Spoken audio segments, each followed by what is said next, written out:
주의 말씀 앞에 함께 서게 되어 여러분 모두 주의 이름으로 축복합니다. 하나님 말씀은 미가서 4장 2절 말씀 보도록 하겠습니다. 곧 많은 이방 사람들이 가며 이르기를 오라 우리가 여호와의 산에 올라가서 야곱의 하나님의 전에 이르자. 그가 그의 돌을 가지고 우리에게 가르치실 것이니라. 우리가 그의 길로 행하리라 하리니 이는 율법이 시온에서부터 나올 것이요 여호와의 말씀이 예루살렘에서부터 나올 것임이라. 아멘. 오늘은 메시아의 나라라고 하는 주제로 말씀을 같이 나누도록 하겠습니다. 우리는 3장에서 이스라엘의 통치자들, 리더들에 대한 죄를 선포하는 것을 보았습니다. 그래서 통치자들과 제사장과 선지자들이 다 물질에 눈이 어두워서 하나님의 말씀을 제대로 증거하지 못하고 기복신앙으로 우상숭배로 바꾸어 버렸던 것을 알게 돼요. 그래서 그들의 죄를, 그들은 성을 쌓을 때 피의 성읍이 되었고 그 예루살렘을 건축하되 죄의 위에 죄악으로 건축되어서 결국은 시온과 예루살렘이 황무하게 될 것을 하나님이 선포하는 심판의 메시지가 3장에 되어졌습니다.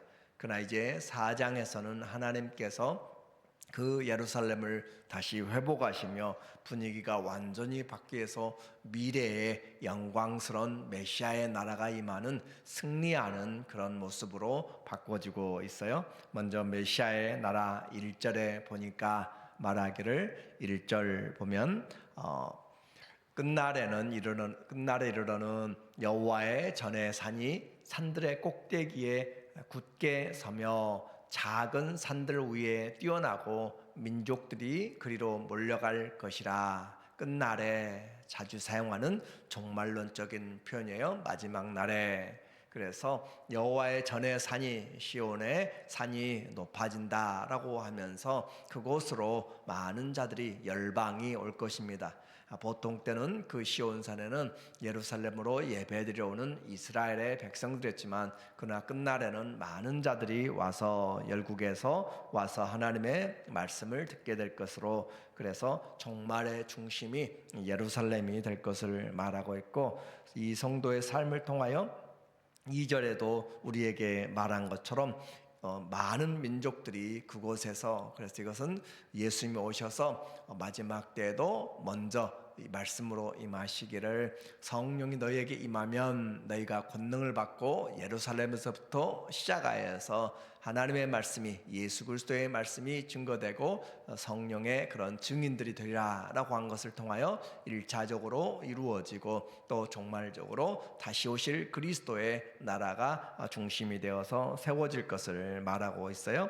그래서 하나님의 말씀이 선포되고 메시아가 이제 열방을 심판하는 자리가 됩니다. 3절에 보면 말하기를 그가 많은 민족들 사이에 이를 심판하시며 먼 곳 강한 이방 사람을 판결하시리니 무리가 그 칼을 쳐서 보습을 만들고 장을 쳐서 낫을 만들 것이며 이 나라와 저 나라가 다시는 칼을 들고 서로 치지 아니하며 다시는 전쟁을 연습하지 아니하고. 그래서 지금은 세계 각국이 자기 나라의 이익을 위하여서 또 틈만 나면 전쟁으로 또 무장하고 그렇게 군비 경쟁을 하고, 그렇지만 보복 관세로 그렇게 서로가 서로 경계하고 그러지만, 그러나 그리스도의 날에 종말에 그때 가게 되면 하나님이 만왕의 왕으로 오신 예수 그리스도께서 이방을 판결하시고, 그래서 더 이상 무기가 아니라 참된 평화가 오게 될 것을, 이 나라와 저 나라가 다시는 칼을 들고 싸우지 아니한다라고 그렇게 말씀하고 있어요. 그래서 하나님이 우리를 다스릴 때만 참된 평강이 오게 될 것입니다. 4절에 각 사람이 자기 포도나무 아래와 자기 무화과 나무 아래에 앉을 것이라. 삶이 평안한 가운데 그들을 두렵게 할 자가 없으니 이는 만군의 여호와의 입이 이같이 말씀하셨느니라. 평화가 임하고 삶이 하나님 앞에 집중됨으로써 그들의 하나님 앞에 올바로 살아갈 수 있는 길들이죠. 그리고 뿐만 아니라 사회적인 약자들 또 환난 당한 자들이 회복이 되는 모습으로 6절에 우리에게 말하고 있어요. 여호와께서 말씀하시되 그날에는 내가 저는 자를 모으며 쫓겨난 자와 내가 환난 밖에 한 자를 모아. 그래서 그날이라고 하는 이 컨셉은 이 구약 성경에서 지속적으로 첫 번째 초림 때가 예수 그리스도의 그날 종말이고, 두 번째 종말에 재림에 오실 때 완전하게 성취되어, 그래서 발을 저는 자는 남은 백성이 되게 하며 멀리 쫓겨났던 자들이 강한 나라가 되게 하고, 나 여호와가 시온산에서 이제부터 영원까지 그들을 다스리리라. 그래서 다니엘서에서도 요한계시록에서도 말하는 여호와의 나라, 인자의 나라가 임하게 될 것을 말하죠. 이와 같은 이런 종말의 모습이 구약의 종말과 신약의 종말에 각각 임하는 부분이 완벽하게 일치하지는 않습니다. 그것은 이 구약의 예언은 불완전하고 신약의 그리스도가 완전히 성취할 것이기 때문에 우리는 구약의 내용들을 신약의 부분에서 해석을 해야 될 필요가 있어요. 그래서 메시아이신 예수 그리스도의 말씀에서 구체성을 가지죠. 예를 든다면 모세 율법이 완전하지 않기 때문에 흠이 있기 때문에 두 번째 율법이신 그리스도가 오시는 것처럼, 그리고 모세 율법에 대해서 모세는 너희에게 말하기를 형제를 살인하지 말라라고 그렇게 했지만, 예수님은 그 형제에 대해서 미워하는 자마다, 욕하는 자마다 다, 또 여자에 대해서도 모든 것들에 대하여 율법을 승화시켰죠. 완전하게 이야기한 것처럼 예수님이 율법을 재정의하신 것처럼 종말의 부분도 예수님이 메시아의 나라, 주님이 다스리는 것에 대해서 재정의를 하신다라고 그렇게 말씀을 하셨어요. 그래서 그날에 이루었던 하나님의 나라, 성령 안에서 의와 평강과 희락으로 나타나게 될 것이고, 그러면 그와 같은 날이 임하기 전에 어떤 일들이 벌어질 것인가 성경은 우리에게 말하고 있어요. 그래서 이스라엘은 이 바벨론에게 포로가 될 것이다 라고 한 것이 먼저 나옵니다. 9절 보면 우리에게 말하기를 이제 네가 어찌하여 부르짖느냐, 너희 중에 왕이 없어졌고 내 모사가 죽었으므로 네가 해산하는 여인처럼 고통함이냐. 그들을 다스리는 자가 사라지게 되는 것이죠. 그래서 딸 시온이여 해산하는 여인처럼 힘들여 나을지어다. 이제 내가 성읍에 나가서 들에 거주하며 또 바벨론까지 이르러 거기서 구원을 얻으리니 여호와께서 거기서 너를 내 원수들의 손에서 속량하여 내시리라. 자, 세상에는 많은 종교들이 있어요. 그러나 그 종교들이 세상의 열국의 그런 정치와 또 모든 환경들, 시대와 역사, 그들의 장래를 선포하고 예언하는 것은 없습니다. 오직 성경만이 이스라엘과 또 아시리아와 또 로마와 그리스와 페르시아 또는 모든 열방에 대하여서 그들의 흥망성쇠를 이야기를 하고 있고, 그리스도의 오심과 모든 것이 말씀에 예언된 대로 그렇게 하는 것이에요. 그래서 이와 같이 바벨론에 그들이 잡혀가게 될 것이고 그곳에서 다시 해방하게 될 것이다. 그러니까 이 그날이 오기 전에 그들이 이스라엘에게 나타날 일들을 우리는 잘 살펴보고 그것이 증거가 되는 거죠. 그들이 끌려가서 구원을 얻게 된다. 끌려가는 것도 아직 되지 않았고 구원도 아직 되지 않았고, 그들은 먼 장래 일들이지만 하나님은 계획하고 있는 것이고, 그래서 백성들의 죄에 대하여서 하나님이 그들을 회복시키시고 심판하시고 회복시키시고, 그렇게 되면 열방은 이제 다시 이스라엘을 공격하려고 모든 대적들이 모아서 힘을 쓰기 시작합니다. 11절에 보니까 이제 많은 이방 사람들이 모여서 너를 치며 이르기를 시온이 더럽게 되며 그것을 우리 눈으로 바라보기를 원하노라 하거니와, 그들이 여호와의 뜻을 알지 못하며 그의 계획을 깨닫지 못한 것이라.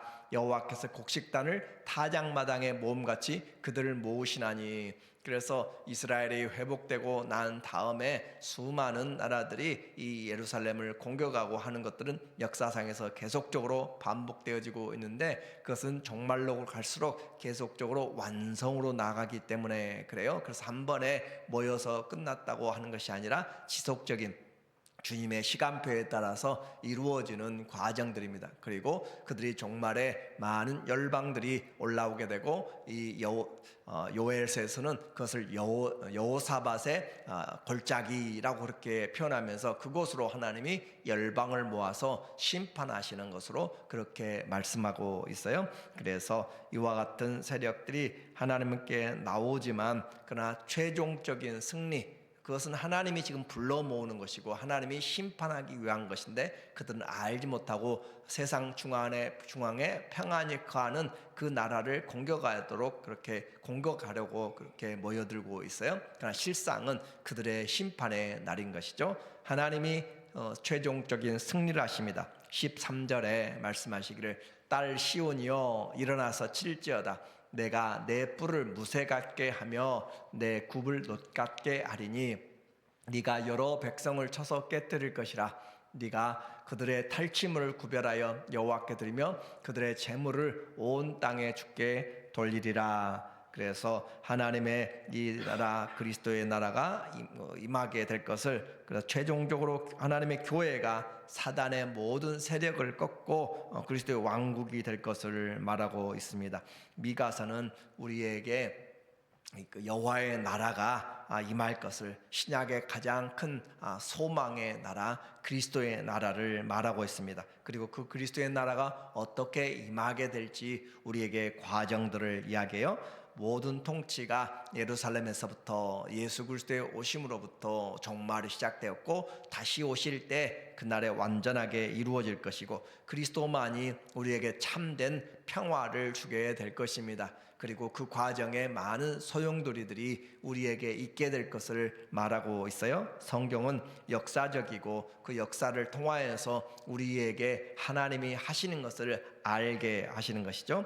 그러나 최종 승리는 결국 하나님이 다스리시고 주님이 승리하신 것으로 요한계시록 22장에 주님의 최종적인 승리를 말해요. 22장 3절에 보니까 다시 저주가 없으며 하나님과 그 어린 양의 보좌가 그 가운데 있으리니 그들의 종들이 그를 섬기며 그의 얼굴을 볼 터이요. 우리는 이번에 하나님의 얼굴에 대한 부분을 많이 이야기했죠.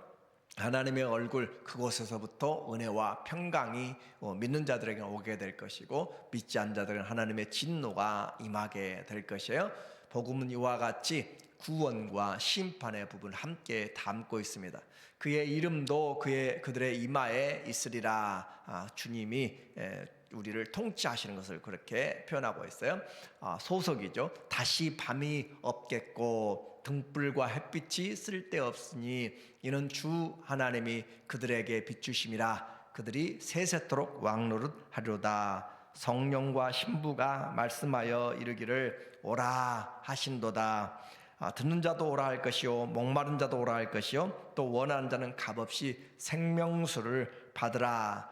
요한계시록 22장 17절에서 말씀해요. 그래서 마지막 때가 가까울수록 우리는 이와 같은 하나님의 말씀으로 우리의 진리로 허리띠를 띠고 우리에게 당한 일들을 생각하면서 주님의 말씀이 우리에게 이루어지기까지 낙심하지 말고 끝까지 말씀을 믿어 순종함으로 내게 다가오는 고난조차도 하나님 나라를 이루어가는 과정이라면 우리는 감사한 것이고, 또 하나님 우리를 사용하실 때 참된 평강, 예수님이 우리 안에 계시면 평강의 왕이 오셔서 숨을 내쉬며 이르시되 평강하라 라고 그렇게 말씀하신 것처럼 우리는 그리스도 안에서 무슨 일을 만나든지 감사로 또 문들을 열어가고, 오늘도 하나님이 역사를 주관하시고 우리의 삶을 주관하시는 그 믿음 안에서 담대하게 나의 의인은 믿음으로 말미암아 사는 그런 믿음의 삶이 되시기를 예수님의 이름으로 간절히 축원합니다.